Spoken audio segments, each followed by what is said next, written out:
What if you're actually capable of the things you keep telling yourself you can't do?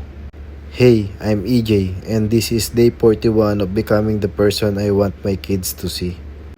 I used to not be able to do a pull-up.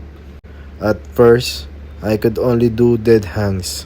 Then I started doing assisted pull-ups, little by little, until one day I realized I could actually do a pull-up. And it made me think, how many things in life are we not even trying because we already convince ourselves that we can't do them? Sometimes we're not actually incapable. We just haven't tried enough. We are afraid of failing. But what if we were wrong about ourselves? What if you actually can? Maybe you just need to start. One attempt, one day after another, until one day you look back and realize you're doing something you once thought was impossible. So don't tell yourself I can't. Tell yourself I can't yet. Because there's a big difference between the two. One day, one workout, one habit.